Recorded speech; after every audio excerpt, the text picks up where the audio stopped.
મતદાનનો અત્યારે માહોલ જોતા તમે જોઈ જ રહ્યા છો કે અહીંયા લોકો સ્વયંભૂ પોતાની રીતે મતદાન કરવા આવી જ રહ્યા છે। પણ હું લોકોને અપીલ કરીશ કે આજે આવા તડકામાં જેમ બને એમ વહેલું બધા મતદાન કરી જાય અને એક પણ મત આપણો પડ્યો ના રહે। વડોદરાની પોર બેઠકના ભાજપ ઉમેદવાર અંકિતા પરમારે મતદાન કર્યું। મીડિયા સ્ટાર અંકિતા પરમારે તેના પતિ સાથે મતદાન કર્યું। મતદારોને મતદાન કરવા માટે અપીલ પણ કરી।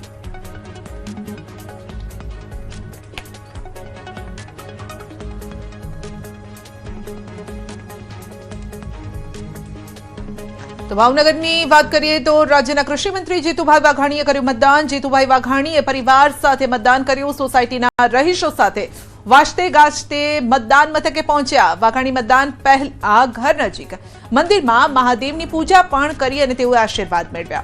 વધુમાં વધુ મતદાન કરી લોકશાહીના પર્વની ઉજવણી કરવા અપીલ કરી।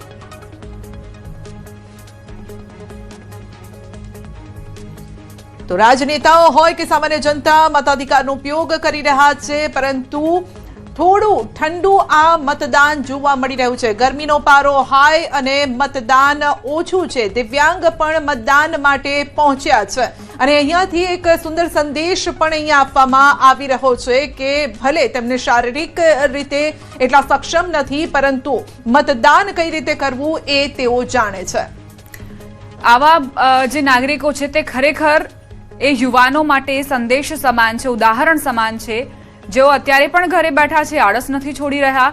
બપોરે ગરમી આખરા તેવર બતાવશે, તેમ છતાં પણ અમે આશા રાખીએ યુવાનો પાસેથી કે તમે પોલિંગ બૂથ સુધી પહોંચશો અને મતદાનની પ્રક્રિયામાં સામેલ થશો, કારણ કે આ અશક્તતા વચ્ચે પણ ઘણા એવા જે દિવ્યાંગ વ્યક્તિઓ છે તે પહોંચી રહ્યા છે, જવાબદાર નાગરિક તરીકેની પોતાની ફરજો અદા કરી રહ્યા છે। ટેલિવિઝન સ્ક્રીન પર એવા જ એક વ્યક્તિ સાથે અમે તમારી મુલાકાત કરાવી રહ્યા છીએ કે જેમણે આ લાંબી કતારમાં ઊભા રહીને પોતાના મતદાન માટે રાહ પણ જોઈ અને ત્યારબાદ મતદાન કર્યું। બિલકુલ, સામાન્ય રીતે આપણે જ્યારે મતદાન કરતા હોઈએ છીએ ત્યારે આપણી હાથની આંગળી ઉપર નિશાન બતાવતા હોય છે, પરંતુ આ એવા વ્યક્તિ છે કે જેમને બંને હાથ પણ નથી અને તેમ છતાં તેઓએ મતદાન કર્યું હતું।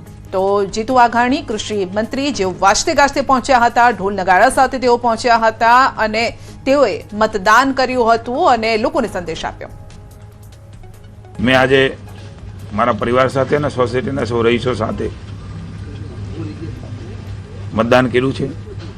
સમગ્ર ભાવનગર શહેર, ભાવનગર જિલ્લો, નગરપાલિકા, તાલુકા પંચાયત, જિલ્લા પંચાયત, મહાનગરપાલિકા, સમગ્ર રાજ્યની અંદર એ યોજાઈ રહી છે। ત્યારે હું ભાવનગરવાસીઓને, જિલ્લાના વાસીઓને આપણા મતાધિકારનો ઉપયોગ કરવા માટે વિનંતી કરું છું।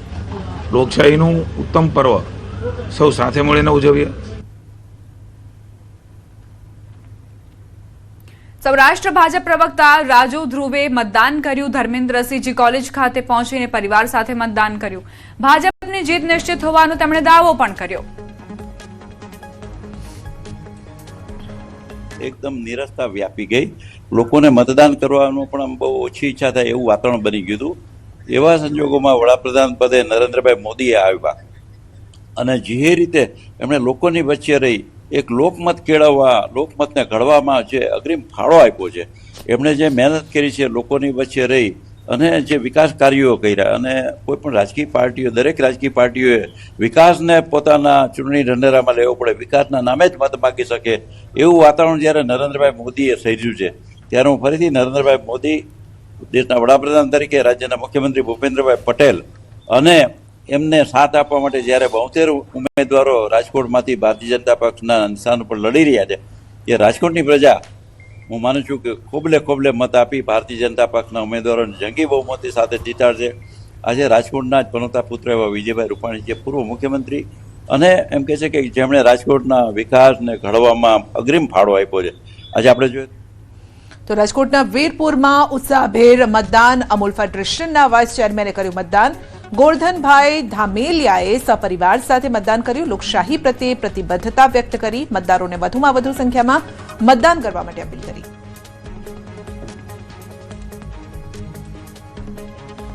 સમગ્ર ગુજરાતમાં સ્થાનિક સ્વરાજની ચૂંટણીનો જંગ જામ્યો છે। ધોરાજી ઉપલેટાના ધારાસભ્યએ નિવેદન આપ્યું। ધારાસભ્ય મહેન્દ્ર પાડલિયાએ નિવેદન આપ્યું।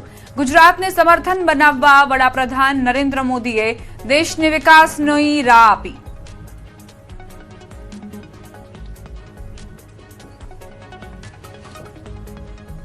સ્વરાજની ચૂંટણી લઈને આજે વહેલી સવારથી લોકો લાઈનમાં જોવા મળ્યા હતા. જે રીતે આટલો ગરમીનો પોકાર છે છતાં બી અત્યારે આપણી સાથે અહીંના મહેન્દ્રભાઈ પાટીલ જે ઉપલેટા ધોરાજી ઉપલેટા ધારાસભ્ય છે તે આપણી સાથે એની જોડે વાત કરવાનો પ્રયત્ન કરતો. મહેન્દ્રભાઈ, અત્યારે આટલી બધી ગરમી છે છતાં લોકોને એટલો ઉત્સાહ શું કરતો? એક આનંદની વાત છે કે આપણા દેશના વડાપ્રધાન નરેન્દ્રભાઈ મોદીજી જે સમગ્ર ગુજરાતને અને દેશને જે વિકાસની રાજનીતિ આપી છે, વિકાસની રાજનીતિની ભેટ આપી છે અને તેના આધાર ઉપર એની રાહ ઉપર ગુજરાતના કર્મઠ લોકપ્રિય મુખ્યમંત્રી જે ચાલી રહ્યા છે અને ગુજરાતનો વિકાસ થઈ રહ્યો છે. તો મારે આજે મતદાતાઓને ખૂબ અપીલ કરવી છે કે વધુમાં વધુ મતદાન કરે અને વડાપ્રધાનના જે વિકસિત ભારતના સ્વપ્નને સાકાર કરવા, વડાપ્રધાનજીના આત્મનિર્ભર ભારતના સ્વપ્નને સાકાર કરવામાં વધુમાં વધુ મતદાન થાય અને આ